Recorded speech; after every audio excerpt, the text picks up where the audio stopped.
In the heart of Africa, amidst the dense and untamed wilderness, a king is on the run, seeking refuge from his relentless pursuers. His name is Lobengula Khumalo, the last sovereign ruler of the proud Ndebele people. His once mighty kingdom now lies in ruins.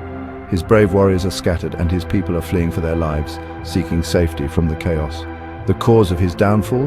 A powerful and relentless enemy armed with strange and deadly weapons. The British, whose advanced technology and ruthless tactics overwhelmed the Ndebele defenses. Lobengula's story is one of immense courage, profound tragedy, and the enduring spirit of a people fighting for their freedom against insurmountable odds. The desperate flight from his beloved capital, Bulawayo, marked the end of an era, a poignant moment in history that signified the collapse of a once thriving kingdom. The British, driven by their insatiable hunger for land, resources and gold, had finally crushed the Ndebele kingdom, celebrating their victory with little regard for the devastation they left behind.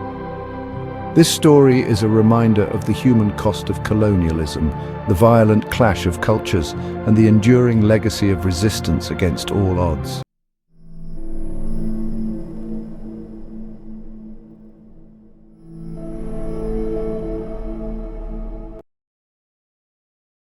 To understand Lobengula better, we must first understand his father, Mzilikazi. Mzilikazi, whose name means the Great River of Blood, one of the greatest military leaders in southern Africa. He established his kingdom after fleeing from Shaka Zulu during the chaotic Mafeking Wars. He led his people northward, eventually settling in what is now Zimbabwe, where he built a strong nation. Mzilikazi's journey was long and arduous, marked by both conflict and conquest. The path was fraught with danger, but his determination never wavered. He fought and negotiated his way across the Limpopo River, finally settling in what is now western Zimbabwe. This new land offered hope and a fresh start for his people. Here, Mzilikazi established a powerful kingdom, incorporating conquered Shona communities and building a strong military force. His ability to integrate different cultures and people was a testament to his leadership. In his people, he instilled a deep sense of pride, discipline, and loyalty.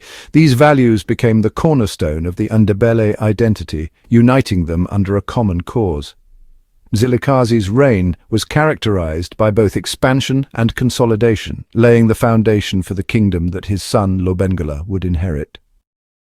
Lobengula was born around 1835 into the royal Khumalo family. After the death of his father in 1868, the Izinduna, or chiefs, offered the crown to Lobengula, who had to defeat rivals in battle to secure his throne. His courage in these conflicts earned him the loyalty of the Ndebele warriors, who swore to defend their king with their lives. In 1870, Lobengula was crowned at Motionlabry, one of the Matabele's principal military towns.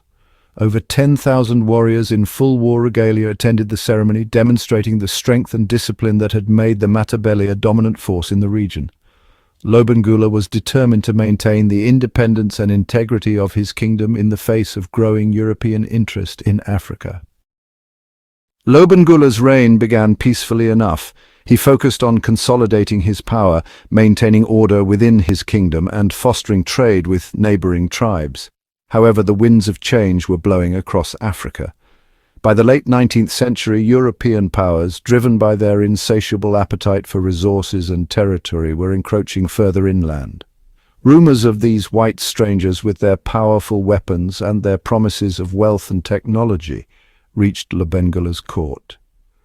Some saw in the British an opportunity for alliances and trade. Others, including Lobengula himself, viewed them with suspicion, sensing a threat to their independence and their way of life.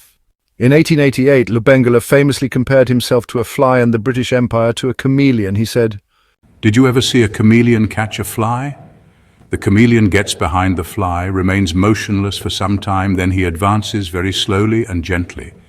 At last, when well within reach, he darts his tongue and the fly disappears. England is the chameleon, and I am that fly." Lobengula faced increasing pressure from the British South Africa Company, led by Cecil Rhodes, to grant them mining rights. And despite his caution, in 1888, Lobengula was persuaded to sign the Rudd Concession, a treaty that gave away vast mineral rights to British interests in exchange for guns and promises of protection.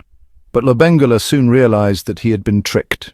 Lobengula's attempts to resist the encroaching British Empire led to the First Matabele War in 1893.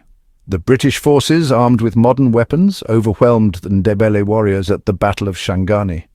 Despite their bravery, Lobengula's forces were no match for the firepower of the British Maxim guns. The Matabele suffered devastating losses. In early 1894, Lobengula mysteriously disappeared after his defeat, and his death was kept a secret for months. The exact cause of his death remains unknown, but his kingdom would never recover. By 1897, British colonists had fully occupied Matabele land, marking the end of Lobengula's reign.